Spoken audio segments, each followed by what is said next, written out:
With St. Patrick's Day a few days ago, I felt it would be fitting to make a timeline honoring Ireland's patron saint, and so I made an Ireland-themed alternate history. In our timeline, Ireland had massive troubles uniting. The country was a patchwork of forest tribes constantly fighting for dominance until the English conquered the country in the 17th century. Thus, the only way Ireland was able to unite was by being conquered by the English. Even today, Ireland is split between north and south. This conquest by the English led to hundreds of years of poverty and oppression. But this didn't have to happen. Ireland got very close to uniting in our timeline. In the 11th century, the King of Munster in southern Ireland, Brian Boru, was briefly able to unite the country before he died at the Battle of Clontarf, fighting the Vikings. After his death without his personality to keep his empire together, it collapsed. So what if Brian Boru had been able to permanently unite Ireland? What would borders be like? What would culture be like? That is the question of this alternate history.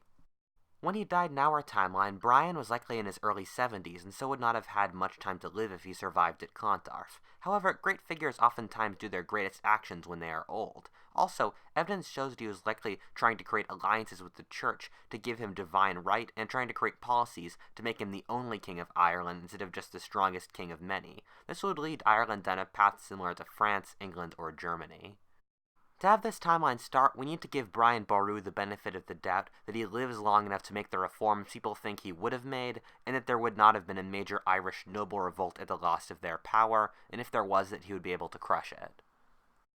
For all the comments saying that the Irish could never unite due to their rowdy nature, drunkenness, fill-in-the-blank stereotype, give a thought to Scotland, which united in the 9th century, and people say the Scots are equally rowdy and drunken. The Scottish tribes were just as wild and independent as the Irish ones, and so Ireland could have united even with whatever cultural factors exist.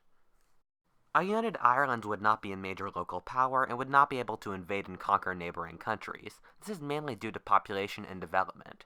Firstly, Ireland in the 11th century had a population of 500,000, and in the 13th century of 850,000, which is really astonishing because there are around 60 million people of Irish descent today. Meanwhile, England had a population in the 11th century of 1.5 million, and in the 13th century of 5 million. France had a population of 6 million in the 11th century and 17 million in the 13th century. When you look at the nations Ireland is surrounded by, it really has nowhere to expand. France and England are way larger, while invading Scotland is a bad idea, and Wales was poor, mountainous, and the natives were good fighters. A combination medieval kings ignored more than they paid attention to. Even if the Irish kings were able to conquer Wales, the English would have just taken it back from them. The second reason is developmental. The medieval Irish had more in common with the Native Americans than they did with the English and the French of the same time period. Most of Ireland were tribal, semi-nomadic cattle herders. Cities or towns did not exist in Ireland before the Vikings arrived. The Irish monasteries were centers of learning, but the development of the surrounding communities were sparing. The first major effect we would see is that the English would never have conquered Ireland. In our timeline, the English invaded Ireland because a local king invited them to put himself back in power after he had lost a civil war, and in exchange he would become their vassal. This led to hundreds of years of English presence in Ireland. The English were also able to maintain their presence for so long in Ireland because of the disunity between the Irish chieftains, but a united Ireland would likely be able to expel the invaders, kind of like what happened in Scotland.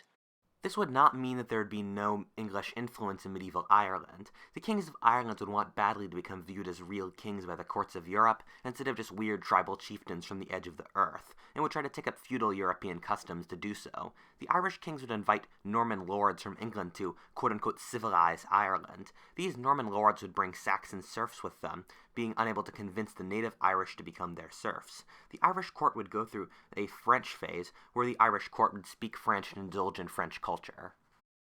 This may sound like I'm pulling this scenario out of my ass, but that's only partially true. This exact process happened in Scotland, where the Norman lords settled in the lowlands. The big difference would be that in Scotland, the Saxon serfs became the dominant culture in the lowlands, where the Saxon serfs mixed with the native population. In our timeline, the official language of Scotland for hundreds of years was the dialect of English.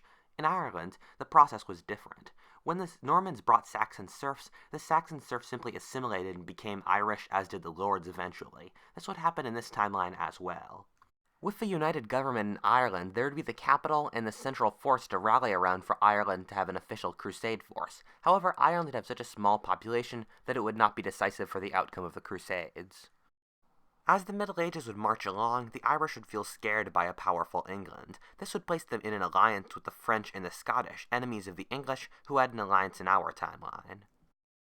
This alliance with the Scots would change diplomatic marriages quite a bit, and so the possibility of a Queen Elizabeth giving the English crown to a James of Scotland are exceptionally low, meaning that England and Scotland would likely not be one country in this timeline.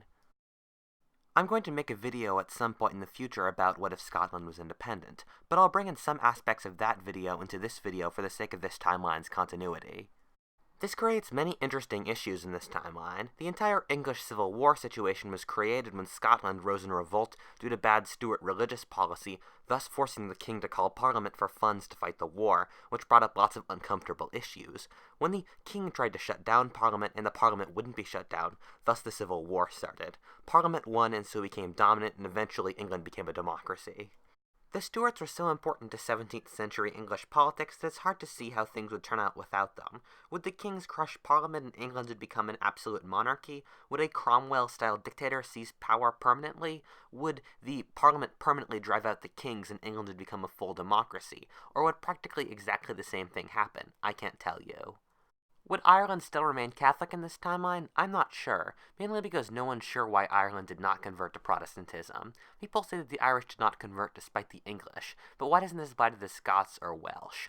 Ireland's lack of conversion to Protestantism partially happened because there is no central authority to convert it. Kings and nobles loved Protestantism since it allowed them to seize church lands, but effectively with Ireland being an anarchy, this never happened. Also, besides the pattern that all Romance nations remain Catholic, and all Germanic regions not an earshot from the Habsburgs converted to Protestantism, who really converts to Protestantism or does not seems kind of random. Who could guess that the Hungarians would turn Protestant but the Poles wouldn't?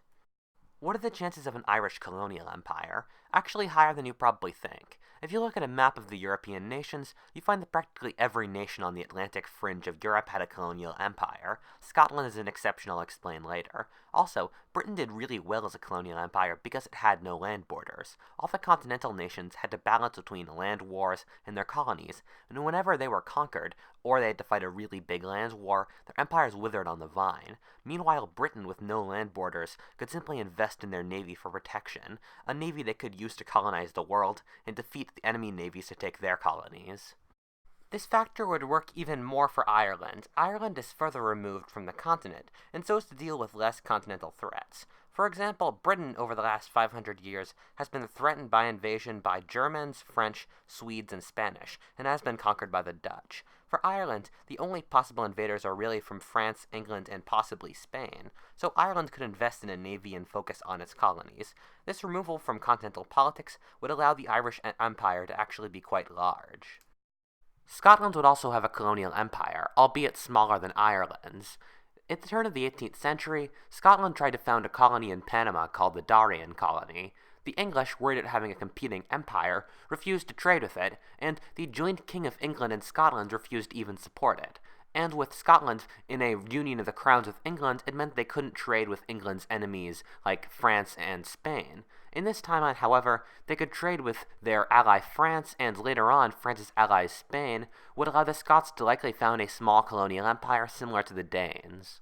With Ireland and Scotland being French allies, it would make the threat of a French invasion of England far more real, with the French being able to base armies in Scotland and Ireland. Originally, I had a 2-minute segment rambling about the slight advantages and disadvantages of this in this timeline. However, I came to realize that a world that the Stuarts would have so many weird butterfly effects, and it's so hard to predict that we don't really know how this would play out. In our timeline, Ireland became the crowded potato-obsessed nation it did because of English conquest. The English landlords' need for rent forced the Irish peasants to stop being semi-nomadic cattle herders and instead become farmers. After this switch, we saw the clearing of the forest, and we saw Ireland's population skyrocket. This led to the potato-obsessed Ireland that eventually led to the Irish diaspora. None of this would have happened in this timeline, and Ireland would have gone in a completely different direction. It's impossible to know how an Ireland this alien from our own would have turned out in this timeline, but I have a theory of one of the possibilities. In our timeline, in the late 17th and early 18th centuries, there was a huge migration from Northern Ireland and the lowlands of Scotland to the American Appalachian Mountains. These people were not the Gaels that would inhabit Ireland in this timeline, but Ulster Irish and people of mainly Scottish descent. But the Ulster Irish lived in a way vaguely similar to that of the Gaels of the South, and By immigrating to America, they were able to maintain a way of life similar to that they had enjoyed in the old country, and so I don't think it's ridiculous to think that the best corollary on how Ireland would have developed in this timeline is Appalachian America. There are definitely problems with this theory, partially geography. Appalachia is simply larger and has worse soil than Ireland, and is also less cool and wet. Also, the Ulster Irish are simply a different culture from the Gaels, even though they may be closely related. And when the Ulster Irish left for America, it was a period of transition between the semi-nomadic society and the pure farming one, and so the Appalachians are not a perfect representation of the earlier lifestyle, but I still think it's the best representation we can get of how Ireland would develop in this timeline, and that doesn't even include how Ireland would develop independently. What would this mean for Ireland's future development as a nation? It's hard to tell, but I can give a few suggestions. Firstly, it would mean that there'd be a large outflow out from Ireland. This is because both traditional Ireland and Appalachia were both very lightly settled and spread across the country, meaning that to maintain their low population densities, that people would have to move out to the colonies. Also, there'd be a large outflow of warriors out of Ireland. This would be because of reason A, but also because both Appalachia and traditional Ireland were warrior cultures, and so would export a large amount of warriors to the empire for expansion. Thirdly, I don't really know how industrialization would play out in this timeline, because neither Appalachia nor Ireland in our timeline industrialized. But on the other hand, Scotland did, and I don't know what the difference was that why Scotland industrialized and Ireland didn't, so I don't know what the change would be. What if Altist? Thank you for watching. If you enjoyed that video, please comment or subscribe, and please stay tuned for my next video. Thank you.